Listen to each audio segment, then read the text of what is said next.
The brutal fate of young Fanny Adams shattered an entire era's sense of innocence, leaving behind a horror that no one could explain.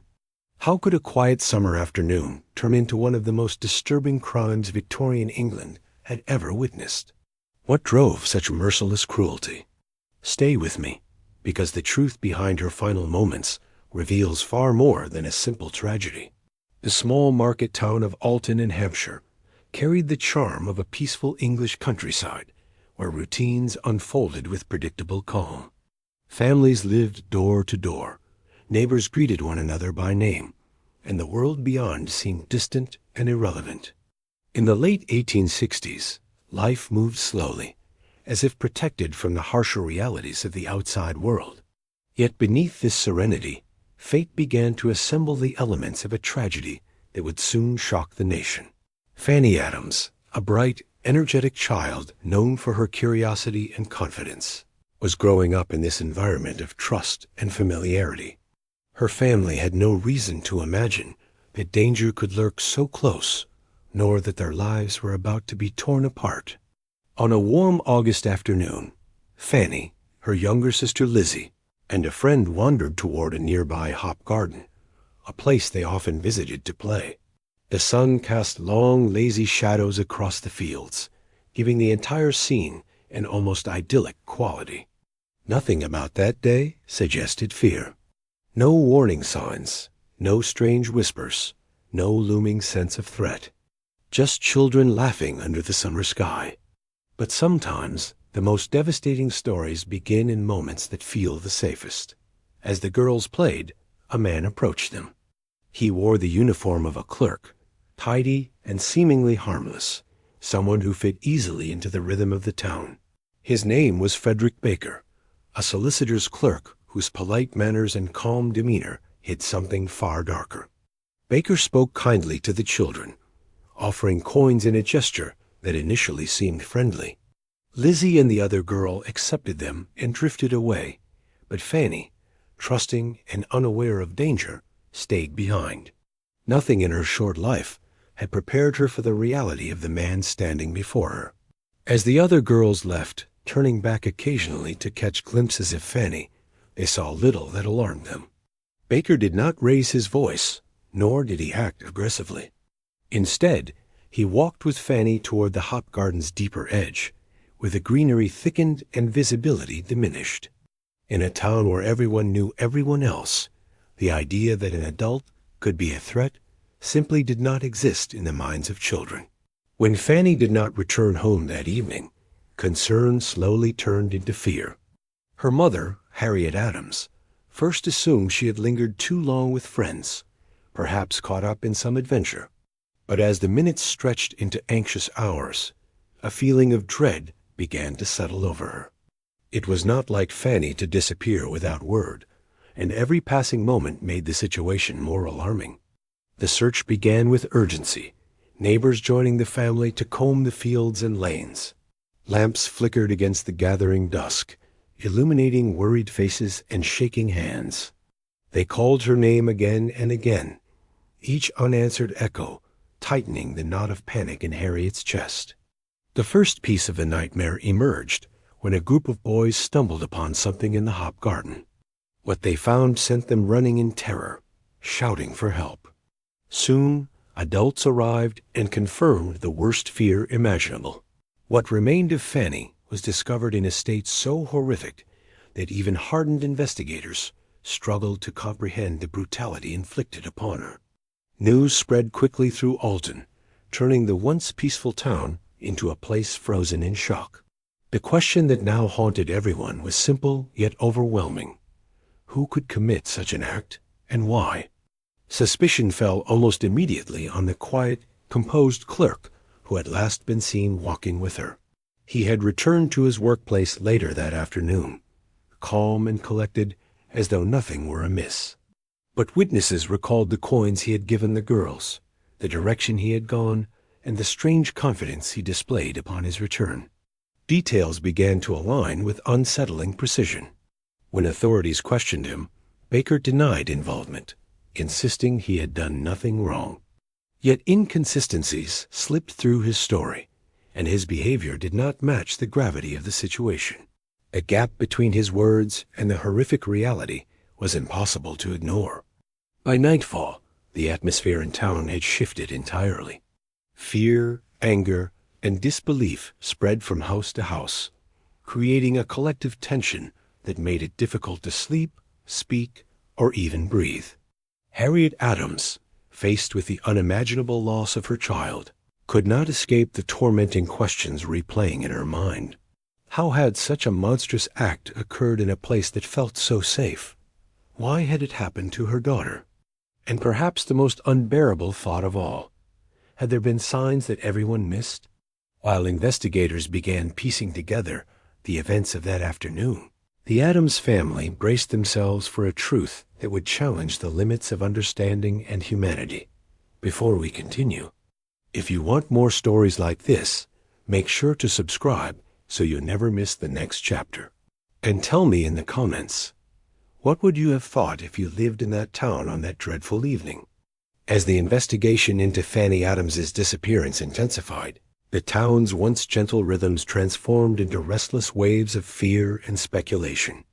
Lanterns flickered through narrow lanes, dogs barked at every unexpected sound, and whispers carried from doorstep to doorstep as if the very air had turned conspiratorial. No one could fathom how such an atrocity had unfolded in daylight, within sight of familiar fields. What began as a frantic search now evolved into a determined hunt for the truth, driven by equal parts grief and outrage.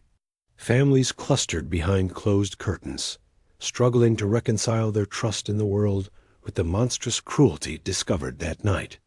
Authorities retraced every step of the children's movements, seeking clarity amid the chaos.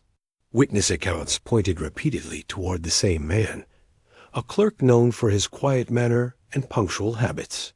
Frederick Baker had never drawn attention to himself before that afternoon, yet the alignment of circumstances now seemed too precise to ignore. Investigators learned that shortly after being seen with Fanny, he had calmly returned to his office, resumed his routine, and recorded notes in his diary with almost mechanical precision. This unemotional composure, rather than easing suspicion, only deepened it. What kind of man could maintain such normalcy after crossing paths with a child who would never return home? Further details about his behavior began to emerge. The coins given to the girls suggested an attempt to separate them, creating an opportunity for isolation. His path through the hop garden matched the route that led investigators to the scene of unthinkable violence. Rumors surfaced about his temperament, subtle anecdotes from acquaintances who remembered flashes of irritability, strange mutterings, or moments of unsettling detachment. None of these fragments had seemed meaningful before, but now they painted a darker portrait. Even so, solid evidence remained elusive, and the community teetered between certainty and uncertainty, hoping for clarity, but fearing what that clarity might reveal. As night deepened, officers searched the surrounding areas, moving systematically with a grim determination. Every patch of earth, every hedge, every shadowed corner was examined with meticulous care. It was during one of these sweeps that they uncovered a small knife smudged with stains. The location matched the trajectory Baker had walked earlier. Although the weapon alone could not resolve the case, it stirred an immediate wave of alarm. If this was indeed connected to Fanny's fate, then the crime was far more deliberate than anyone wished to believe. The mere sight of the blade, even before confirmation, ignited a mix of rage and dread among those who had loved the girl. Meanwhile, Baker was brought in for further questioning. His answers remained calm, almost rehearsed, as though he were discussing mundane matters rather than the disappearance of a child whose loss had devastated an entire community. He claimed innocence, insisting he had merely strolled through the fields to pass the time. Yet the more he spoke, the more uneasy the investigators felt. His lack of emotion, his steady voice, and his avoidance of eye contact seemed unnatural under the circumstances. A man wrongly accused might show panic, confusion, or anger. Baker displayed none of these. Instead, he clung to his explanations with a detachment that chilled even the most seasoned officers. As the inquiry progressed, townspeople gathered outside the station, their patience fraying with each passing hour. Mothers held their children close, fathers tightened their jaws in silent fury, and elders shook their heads in disbelief. Many had watched Fanny grow from infancy. They remembered her quick smile, her spirited steps, and her boundless curiosity. The idea that someone among them could be responsible created a wound that cut deeper than the tragedy alone. Trust, once so abundant, now felt fragile, as if any familiar face might conceal a hidden threat. This corrosive doubt spread rapidly, reshaping the town's emotional landscape in ways that would not soon fade. Inside the Adams household, grief settled heavily. Harriet's sorrow had moved beyond tears into a hollow, aching stillness. She clutched fragments of Fanny's belongings, seeking comfort in items that once symbolized innocence and joy. Each memory was now shadowed by anguish, yet she refused to retreat from the unfolding investigation. She needed answers. Not to ease the pain, nothing could, but to understand how such cruelty had invaded their world. Her resolve, though quiet, was unwavering, pushing her to stand strong even as her heart broke.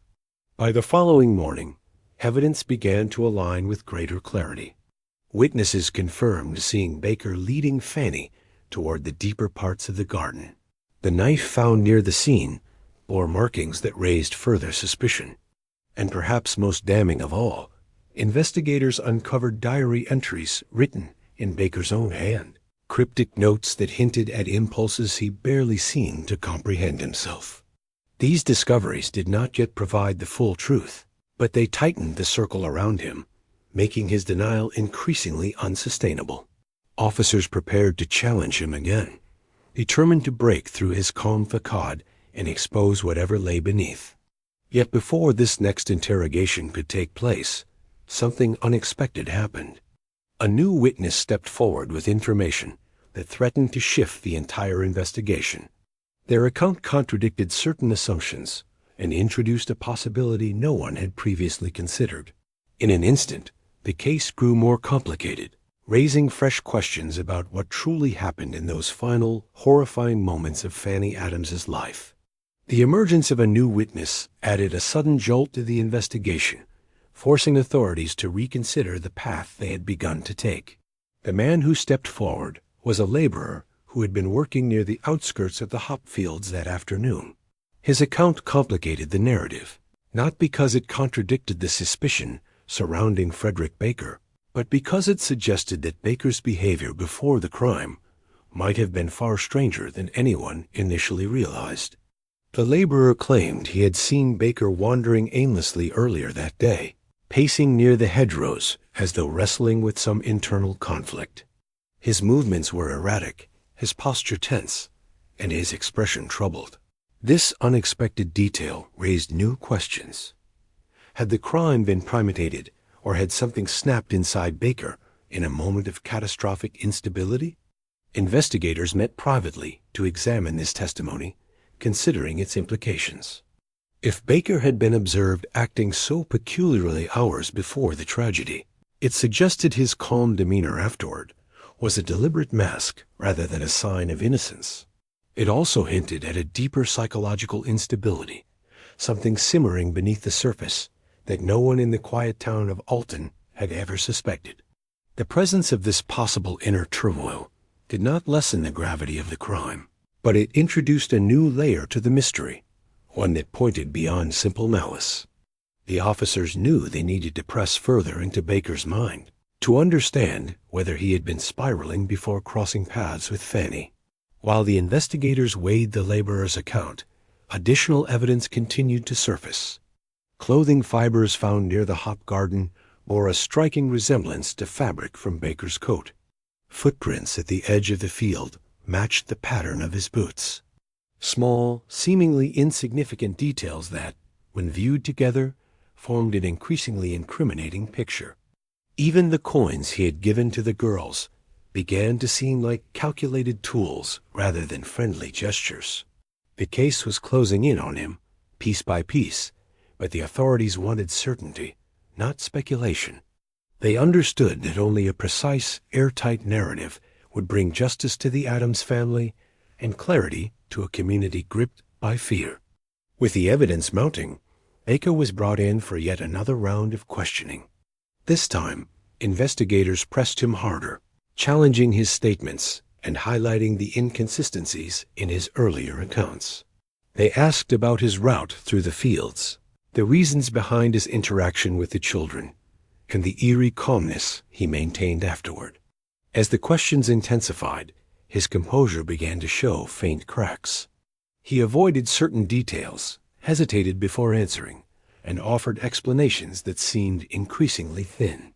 His insistence on innocence, though steady, no longer carried the same quiet confidence. Instead, it felt rehearsed, fragile, almost as though he were clinging desperately to a narrative he knew was slipping away. The authorities also examined Baker's diary more thoroughly, realizing that some entries hinted at inner turmoil.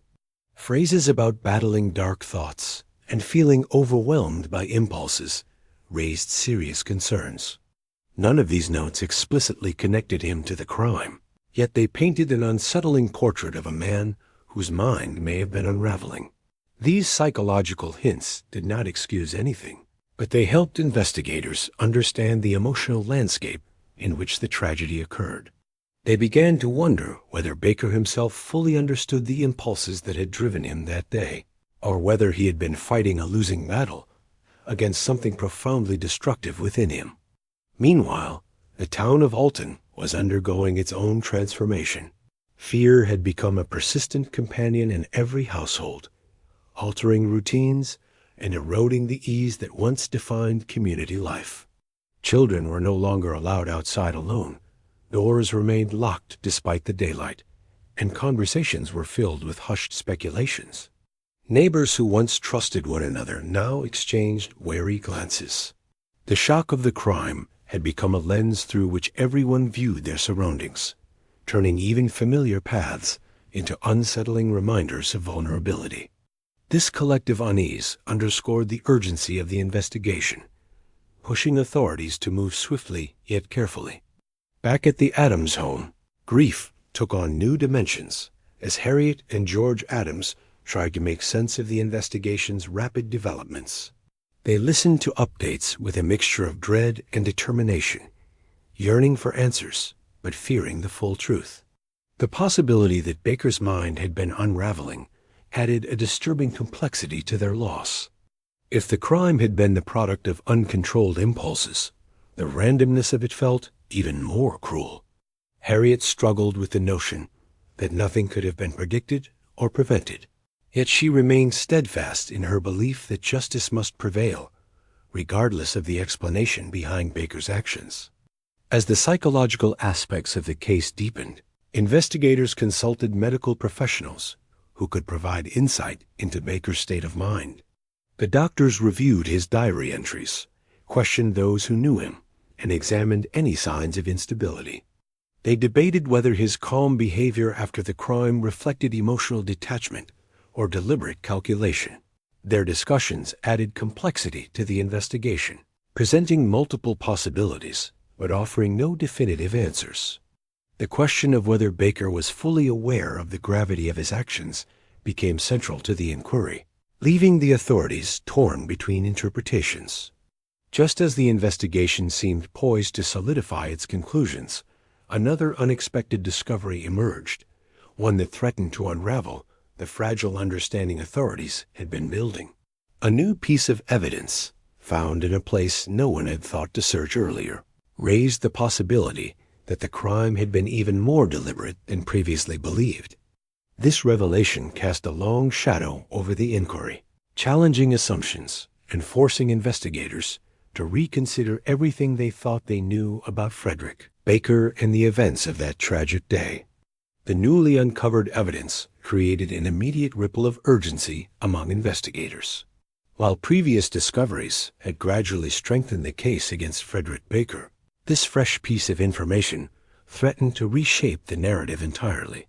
It was found by a constable who had decided to search an overlooked corner of the hop garden, near a shallow ditch partially concealed by thick undergrowth. What he discovered was a small scrap of paper, torn and weathered, bearing handwriting that matched the entries in Baker's diary. The note contained a brief but chilling line, written with a trembling hand, suggesting a cryptic struggle between self-control and violent impulse. This discovery intensified the belief that Baker may have been battling an internal storm long before he encountered Fanny. Investigators examined the note with a mix of dread and fascination. It hinted at premeditation, yet also suggested desperation, as though the writer had been pleading with himself to resist something he could not fully control. This duality cast a disturbing light on the events leading up to the crime. If Baker had left this fragment behind in the field, it implied he had been in the area longer than he admitted, possibly circling the spot repeatedly as his thoughts darkened. The idea that he had lingered near the garden while wrestling with violent impulses made the tragedy feel even more haunting. It revealed a man spiraling inward, his mind slipping into a shadow from which he never emerged. The authorities brought the note to Baker, hoping it would break through his fragile composure. When confronted with the familiar handwriting, his reaction was subtle but telling. His eyes flickered momentarily, and a faint tremor passed through his hands. Though he insisted the note meant nothing, the investigators recognized the shift. A man certain of his innocence would have shown outrage or confusion, not a fleeting expression of recognition he tried so desperately to mask. This reaction reinforced their belief that the crime had roots deep within Baker's psychological turmoil, and that the outward calm he displayed was merely the surface of something profoundly unstable. As questions continued, the pressure inside the interrogation room thickened. Officers asked Baker to explain the meaning behind the diary entries that mentioned dark impulses and overwhelming urges. They queried him about his movements that afternoon, the coins he had given the children, and the inconsistencies in his timeline. Baker maintained his innocence, but his responses became increasingly fragmented. He leaned heavily on vague phrases, avoided specifics, and spoke with a detachment that felt increasingly strained. The investigators sensed that his resolve was thinning, like a thread pulled taut and ready to snap. Outside the station, the town of Alton was reaching a boiling point. Crowds gathered daily, driven by grief, fury, and a desperate need for closure. Parents clutched their children tightly, terrified by the thought that such violence could erupt in a place they believed to be safe. Conversations in the marketplace turned to darker tones, laced with speculation and fear. Even the landscape seemed altered by tragedy. Familiar paths now carried unsettling echoes, and fields once filled with laughter felt tainted by the memory of Fanny's final moments. The emotional weight of the crime pressed down on everyone, leaving the town suspended in a state of collective mourning. Meanwhile, the Adams family endured a torment that defied words. Harriet, unable to reconcile the joy her daughter once radiated with the brutality of her final hours, drifted between numbness and desperate sorrow. George tried to remain strong, stepping forward whenever the authorities requested his presence, but even he struggled under the enormity of the loss. Their home, once filled with the warmth of family life, had transformed into a place marked by silence and grief. Each room held reminders of Fanny's laughter, reminders that now felt like echoes from a world that no longer existed. In the midst of this emotional suffering, investigators pushed forward, determined to close the gaps in their understanding. They retraced Baker's steps once more, examining his workplace, questioning colleagues, and analyzing every detail of his behavior on the day of the crime. His colleague recalled seeing him return to the office with an odd stillness, as though his mind had retreated somewhere unreachable. Another witness mentioned hearing him mutter to himself earlier that week, speaking words that sounded disconnected and troubling. These accounts added weight to the theory that Baker's mental state had deteriorated long before the crime. Medical professionals reviewing his diary entries noted the signs of internal conflict, suggesting that he may have been aware of a dangerous shift within himself. They debated whether his mind had fractured under stress or whether long-buried impulses had finally erupted. These discussions did not absolve him, but they illuminated the psychological darkness that may have shaped the tragic events. The question was no longer simply whether Baker was guilty, but how deeply his unraveling mind influenced his actions. Just as the investigators began consolidating their findings into a clear narrative, a constable arrived with news that rattled the team. A second witness had come forward, someone who claimed to have seen Baker much later in the day than previously recorded. Their statement introduced a discrepancy that contradicted Baker's established timeline entirely. This new information threatened to unseat the fragile structure the authorities had built, suggesting that the truth of that afternoon contained yet another hidden layer waiting to be uncovered. The second witness who came forward was an older woman who lived near the edge of the fields, someone known in the town for her precise memory and observant nature. She explained that, during the late afternoon, she had been returning home from collecting water when she noticed a man walking briskly along a narrow footpath that connected the hop garden to the main road. She was certain this man was Frederick Baker, for she had passed him several times before and recognized his distinct gait. But what struck her most was not his identity, but the peculiar state he appeared to be in. His clothes were disheveled, his hands trembled slightly, and his eyes were fixed on the ground as though he were trying to avoid the world entirely. This sighting occurred later than any of Baker's previous claims, suggesting that his movements were far more complex than investigators had initially understood. When authorities questioned her further, the woman explained that she had considered calling out to him, but something about his demeanor had unsettled her. He seemed lost in an internal battle, unaware of her presence despite passing within only a few steps. The detail of his trembling hands added a disturbing layer to the investigation. It implied that whatever he had done earlier, whatever violence had occurred in the depths of the hop garden, had left an imprint on him strong enough to rattle his usually calm exterior. This contradiction between his earlier composed behavior at the office and the shaken figure seen afterward raised immediate concern among investigators. They wondered whether he had attempted to regain composure before returning to work, or whether the shock of his actions had overwhelmed him once he was alone.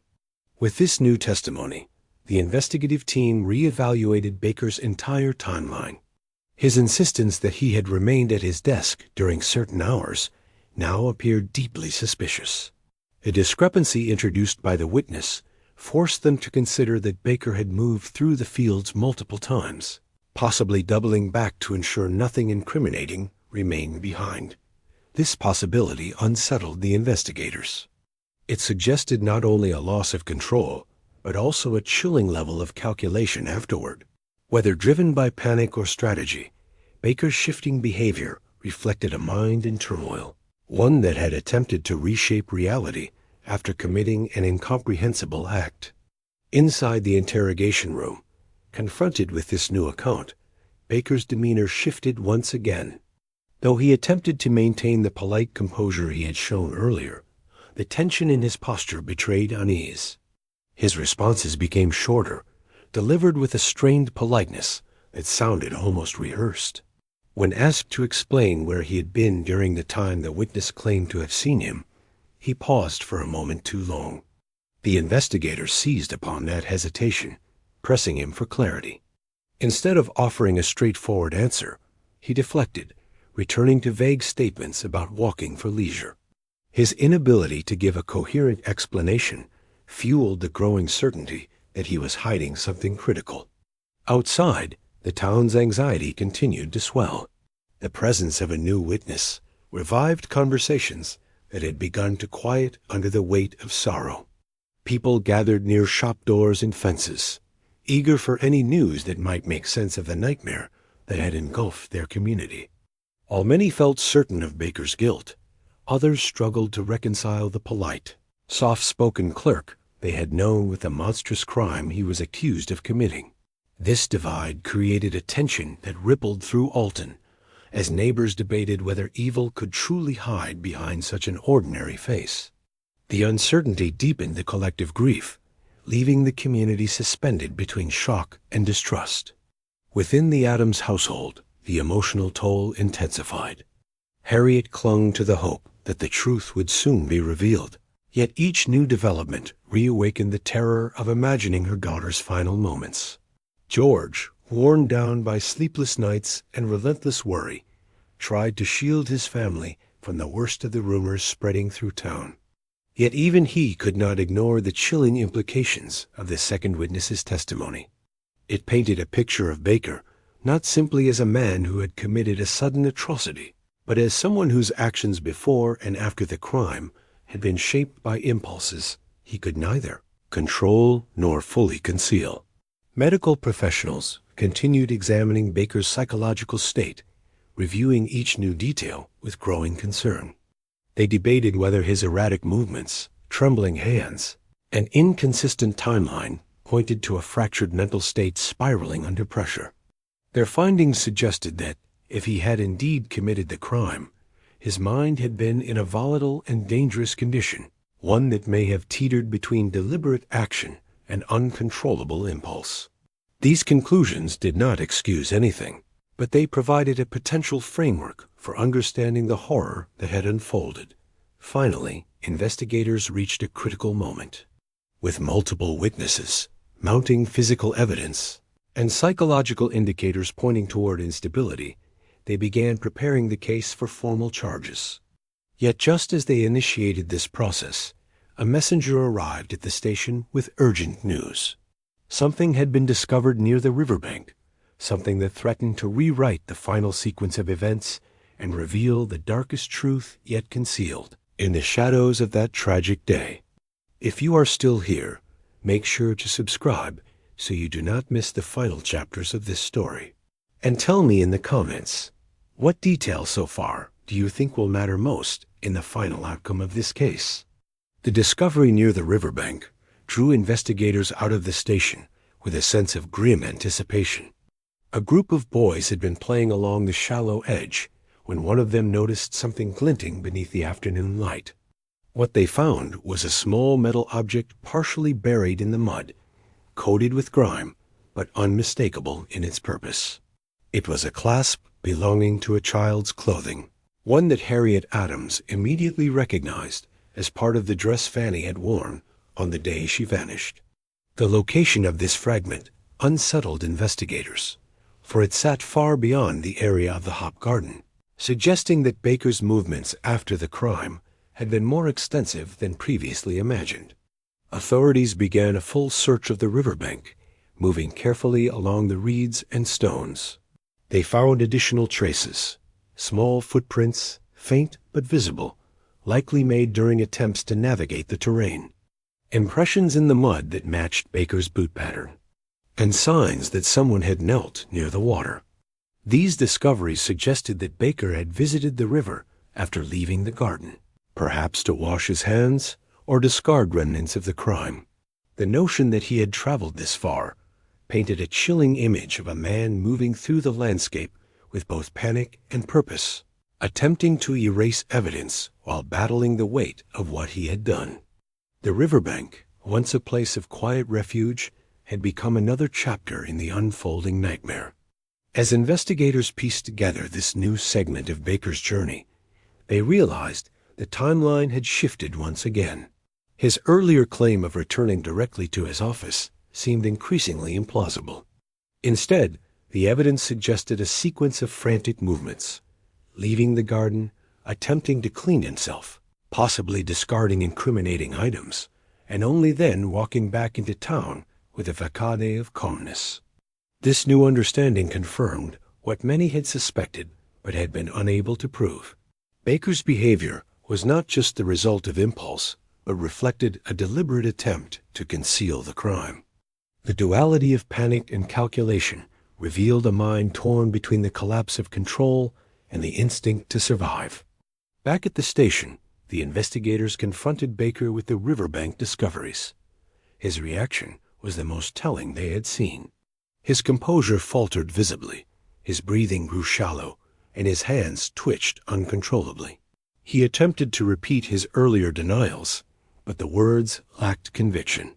Every sentence trembled under the weight of the evidence.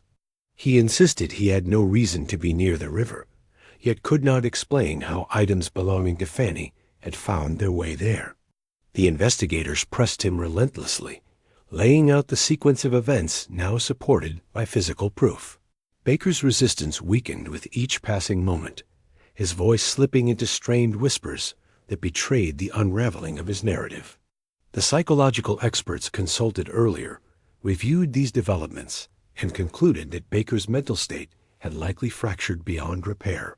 His diary entries, his trembling after the attack, his inconsistent movements, and now the evidence by the river, all pointed to a man whose grasp on reality had deteriorated violently and catastrophically, whether driven by impulse, delusion, or a deepening break within his mind.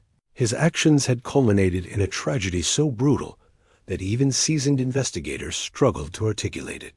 The blend of instability and calculation in his behavior formed a haunting portrait of a man who had lost control while desperately attempting to mask the chaos within himself. When the authorities finally moved to file formal charges, the town of Alton braced itself. News of the riverbank evidence spread quickly, stirring the community into a storm of emotions. Some felt relief that the truth had surfaced so clearly, while others felt a deeper horror in understanding the full scope of Baker's actions. The quiet fields, the hedgerows, the riverbank, all familiar places, had become macabre markers in a sequence of events too devastating to comprehend. Parents held their children with trembling urgency, haunted by the thought that innocence could be shattered so completely in a single afternoon. The town would never return to the peaceful rhythms it once knew. As the case neared its conclusion, Harriet Adams faced the unbearable task of reconciling the truth with the memory of her daughter.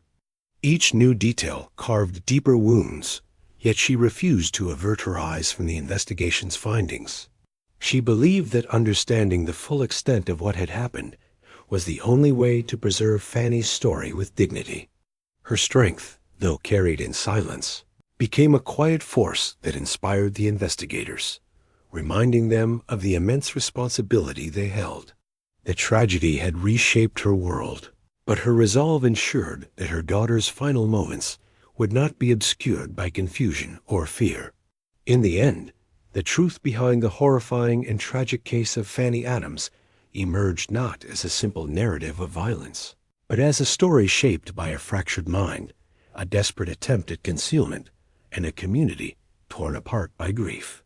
The evidence uncovered across the fields and along the riverbank painted a complete but devastating picture. Baker's final collapse under questioning confirmed what the investigators had pieced together, a sequence of actions driven by impulses he could neither resist nor fully comprehend, followed by attempts to hide the enormity of what he had done. It was a tragedy that left scars on every soul touched by it, a loss that echoed far beyond the borders of Alton, and a story that would remain etched in history as one of Victorian England's darkest chapters.